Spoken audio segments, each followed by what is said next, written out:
Le pape François a achevé sa course au début du temps pascal, qui s'achève aujourd'hui avec la célébration de la Pentecôte. Nous pouvons éclairer cette fête avec ces mots, avec les premières paroles de sa prière pour le jubilé de l'Incarnation que nous continuons à célébrer, j'allais dire sans lui, mais en fait avec lui jusqu'à la fin de cette année. Cette prière commence par ces mots. Père céleste, en ton Fils Jésus-Christ, notre frère, tu nous as donné la foi et tu as répandu dans nos cœurs, par l'Esprit Saint, la flamme de la charité. Qu'elle réveille en nous la bienheureuse espérance de l'avènement de ton royaume. On reconnaît dans cette prière l'évocation de ce qu'on appelle les vertus théologales, dans un ordre qui bouleverse l'ordre auquel nous sommes habitués, qui est plutôt la foi, l'espérance et la charité. La foi nous donne les motifs de notre espérance, à savoir que Dieu nous aime, qu'il ne nous abandonne pas au pouvoir du péché, qu'il a donné son Fils unique pour que la vie l'emporte sur la mort, le Christ est ressuscité.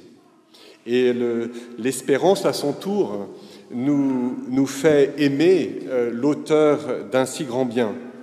Et elle nous libère de ce que saint Paul, dans la deuxième lecture, appelle l'emprise de la chair, à savoir l'esclavage des fausses promesses illusoires et de la crainte du monde, c'est-à-dire la crainte des puissants, pour aimer nos frères et faire du bien en ce monde.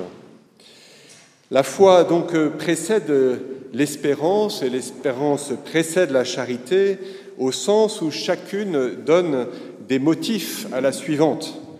Mais la prière du jubilé donne un autre ordre. En ton Fils Jésus-Christ, tu nous as donné la foi et tu as répandu dans nos cœurs par l'Esprit Saint la flamme de la charité. Qu'elle réveille en nous la bienheureuse espérance. Espérance qui est le thème du jubilé, comme vous le savez. La charité, dans cette prière du pape François, précède l'espérance. La charité réveille l'espérance. La charité, il précise, répandue dans nos cœurs par l'Esprit Saint, n'attend pas les motifs que lui donne l'espérance, elle nous presse, comme dit saint Paul. L'évangile de cette célébration, quant à lui, nous parle de l'Esprit Saint comme le défenseur.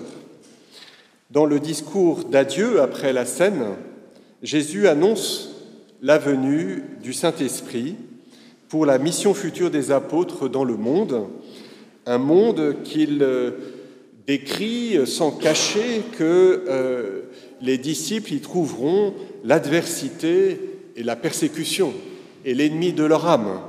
Il vient le prince de ce monde.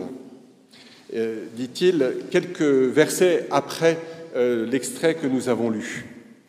Il dit à un autre endroit de ce discours, « Puisque je vous ai choisi en vous prenant dans le monde, vous n'appartenez plus au monde, et le monde a de la haine pour vous. » C'est aussi simple que cela.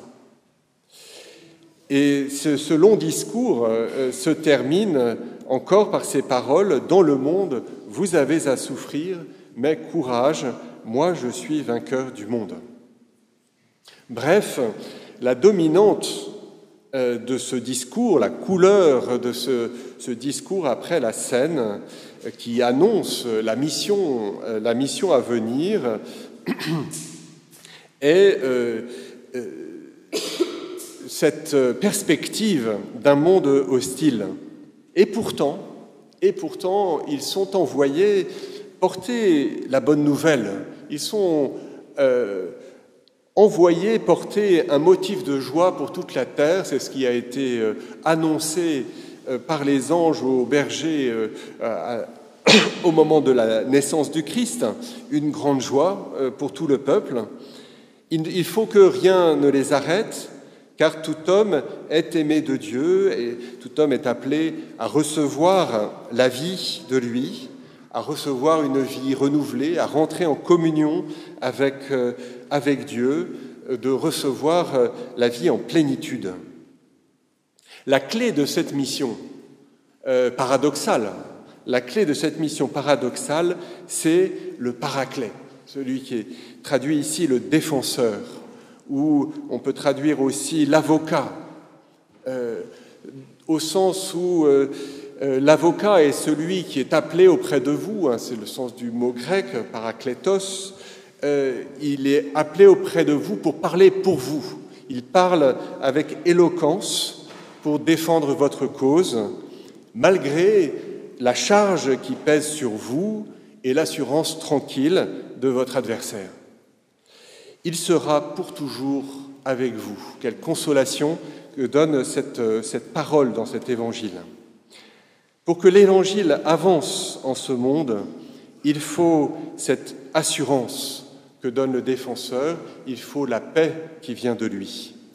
Quand Jésus dit « Il vient le prince du monde », il ajoute aussitôt « Sur moi, il n'a aucune prise ». Nous ne pouvons pas en dire autant sans le secours de l'Esprit Saint. Les disciples au Cénacle, qui nous sont dépeints dans la première lecture des Actes des Apôtres, les disciples avaient les plus grands motifs d'espérance. Ils avaient la foi en la résurrection, ils avaient même vu Jésus ressuscité de leurs yeux, mais cette espérance était inactive pour déverrouiller la porte du Cénacle, inactive pour que leur langue se délie et qu'ils exposent dans l'ordre et avec assurance le mystère du salut.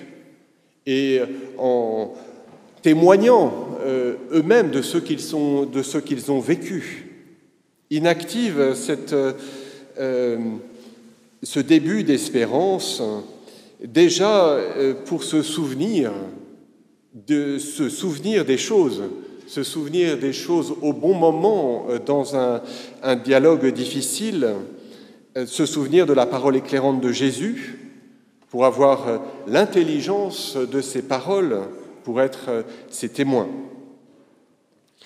Vous n'avez pas reçu un esprit qui fait de vous des esclaves et vous ramène à la peur, nous disait saint Paul, mais vous avez reçu un esprit qui fait de vous des fils, et c'est en lui que nous crions « Abba », c'est-à-dire « Père ». C'est l'expérience de la Pentecôte, c'est l'expérience de l'Esprit Saint tout à coup brûlant dans leur cœur contre toute espérance et réveillant en eux l'espérance. Père céleste, en ton Fils Jésus-Christ, notre frère, tu nous as donné la foi et tu as répandu dans nos cœurs par l'Esprit Saint la flamme de la charité, qu'elle réveille en nous la bienheureuse espérance de l'avènement de ton royaume. Frères et sœurs, fêtons la Pentecôte dans la joie du jubilé, de l'incarnation. Jésus nous a promis, nous viendrons chez lui et nous ferons chez lui une demeure. Cette parole renvoie au prologue de l'Évangile, où il est dit que le Verbe s'est fait chair et qu'il a fait sa demeure parmi nous. Un jour dans le temps, avec la venue du Christ dans notre chair, il a fait sa demeure parmi nous, et il fait sa demeure parmi nous chaque fois que l'Esprit Saint se répand sur ses disciples et que la Trinité fait en eux sa demeure. Amen.